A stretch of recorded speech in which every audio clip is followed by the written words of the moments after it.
There were a few things the Yargloxy people prided themselves on: their impeccable hygiene, their high-functioning interstellar bureaucracy, and their absolutely pristine, meticulously maintained trash disposal units. Yes, trash cans. On the planet Glarnock 5, these bins were works of art. They glowed softly in 7 hues, emitted a faint lavender fragrance, and could sort 1,000 types of waste into sub-quantum cubes. To call them trash cans was, frankly, an insult. Which made what happened on the quiet evening of 5th Moon Tuesday all the more disturbing. Glarnock 5's twin suns had dipped beneath the floating horizon domes, and the skies swirled with the calming purples and blues of nighttime photon streams. Jern and Klebe, 2 mid-level orbital waste managers, very respected positions, mind you, were walking home after work, discussing the scandal involving a rival department's scandalous mislabeling of a broken anti-grav toothbrush as organic waste. "Absolute degeneracy," muttered Klebe, his 3 eye stalks wiggling in disapproval. "An anti-grav toothbrush, Jern. Can you imagine?" "I don't want to," Jern replied, clutching his sanitation badge closer to his chest. "Next, they'll be tossing fusion batteries into the recycling." Then both stopped. Something moved. Over by the corner of the sanitary station, next to Bin 17B, the sacred bin for expired physioplasm cans, a shadow twitched. A tall, gangly shape hunched over, sifting through the waste with hands. At first, they assumed it was a trick of the light, a photon glitch or a reflection anomaly. But then it stood up. A bipedal figure, approximately 6 Glarnocks, or 6 feet in archaic Earth units, covered in some form of cloth and skin. Dirty, patchy, wildly unshaven skin. The creature looked up at them with small, tired eyes. It opened its mouth and said something. "Grf blah blah blah," it mumbled. Then it went back to digging through the garbage. The aliens stared, frozen. "Did it just make noise?" Jern whispered. "I think it did. Hold on, let me activate the universal translator." Both Jern and Klebe pressed a button on their chest-mounted translator units. They waited as the device hummed, clicked, and beeped. Then the creature looked up again. "You guys got any more of those weird soda cans?" it said. Jern blinked. Klebe's mouth flaps trembled. "Pardon?" Jern managed. The creature shrugged. "Those fizzy things, purple ones, with the weird fizz. They're super rare on Earth. I can get like 30 credits for one in decent condition. I already got a bag full." It held up a sack, a whole sack, of empty Glarnock 5 physioplasm cans. "You're from Earth?" Klebe asked, still unsure if this was real or the result of the cheese fungus he'd eaten earlier. "Yeah, name's Ted," said the human. "Ted Storkins, interdimensional picker. Go from world to world collecting valuable junk, for the antique market back home." You came all this way? To steal our trash?" Jern sputtered. "Steal? No! No, no! I'm rescuing it! Your trash is my treasure, buddy! Do you know what a Glarnockian physioplasm can goes for in the Earth collectors scene?" "No." "Well, neither do I, exactly. Prices fluctuate. But hey, profit's profit." Ted looked around, saw that the aliens were still stunned, then casually stepped backward. "Anyway, I should skedaddle before your quantum guard frogs show up again. They tried to lick me last time." "What?" Before they could ask further questions, Ted flicked a small circular device on his belt. A shimmering portal sprang into existence behind him. Without fanfare, he stepped backward through it, gave them a small wave, and vanished. Just like that. Gone. For a full minute, Jörn and Klebe stood in absolute silence. Then Jörn said, "Did we just get burgled by a skin-covered trash gremlin from Earth?" "I think so." Another pause. "You think he'd come back?" Klebe asked. Jörn looked at the glowing trash can. Physi-plasm can remnants still sparkled within. "I hope not." They both stood there for a moment longer, contemplating their life choices, then quietly walked back to their dwelling pods. That should have been the end of it. A weird story. A thing you'd tell your hatchlings to scare them out of rooting through the bins. But the incident stuck with Jörn. That night, he lay in bed, staring at the ceiling, the words repeating in his head.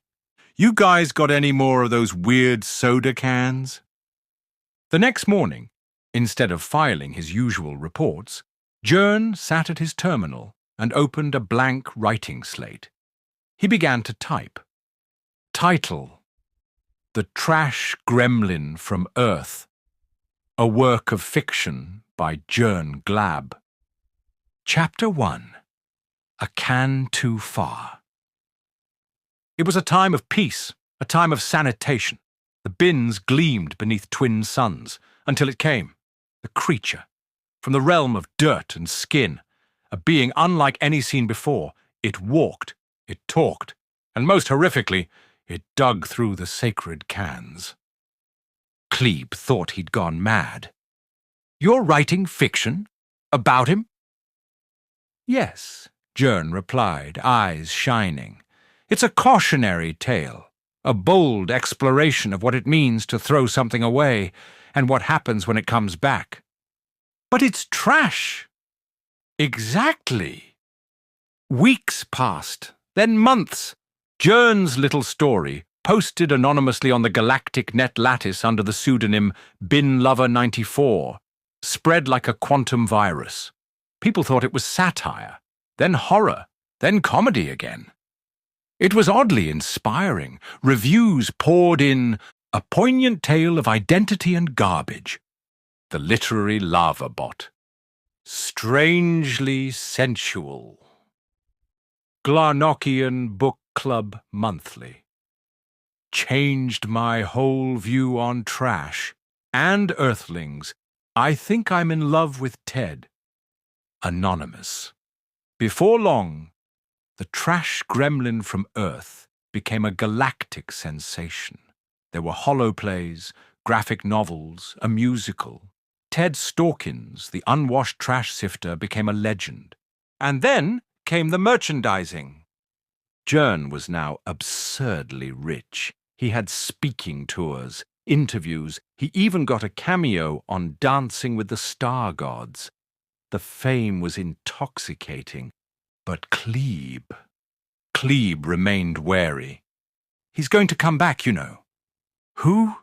"Him, the human. You made him a celebrity, and now others will want to find him. Or be him." Jörn scoffed. "Please, that human is probably off rooting through a Zarnaxian landfill by now." He wasn't. Ted was watching it all unfold. He sat in a dingy noodle bar on some backwater asteroid called Bloop Delta 7, sipping something fizzy, not quite legally imported, watching a hologram of a live-action adaptation of his unauthorized life story. Trash Gremlin, The Reckoning. He took a slurp and muttered, "Huh. Not bad. They got my stubble just right." The bartender, a four-armed slug creature with an apron, waddled over. "You gonna sue 'em or what?" "Nah, I like it. Gives me street cred." He paused. "But I'm gonna start charging extra for signed cans." Word of Ted's return spread fast. Some thought he was a myth, others a messiah. A few just wanted dating advice. Glarnock 5's tourism quadrupled. People from across the stars arrived hoping to find the sacred trash bins. The government had to post signs, "Please do not dig through the bins, even if you are a skin thing." But it was no use. People wanted the legend, and eventually, Ted came back. Jern was in the middle of a press event for the 5th installment of his now global franchise, Trash Gremlin 5, Been There, Done That, when someone interrupted the conference by bursting through a side door. "Jern Glab!" the figure yelled. Security raised their weapons. Jern squinted. Ted. The human stood in the doorway, arms wide, holding a signed can in one hand and a sandwich in the other. "You used my life for art, and I just wanted to say—" The room tensed. "Nice work, man. Love what you did with the part where I fight the sentient compost blob. That didn't happen, but it could have. 5 stars. Then he walked over and hugged Jern. Someone fainted. And thus began the era of trash diplomacy. Ted became an unofficial ambassador of Earth, traveling with Jern to speaking engagements, university lectures, and late-night interstellar talk shows. They co-wrote a sequel together, a more serious, emotionally deep book titled What We Throw Away, Lessons from the Bin. It was nominated for 10 awards and banned on 3 planets. Years later, when asked how it all began, Jern would always smile and say, "It started with a shimmer, a smell, and a scruffy creature rooting through my bin, and somewhere in there, a story was born." Ted would just shrug and say, "I saw some shiny cans and figured, why not? Man's gotta eat, and sometimes that means interdimensional trash picking." And so they lived.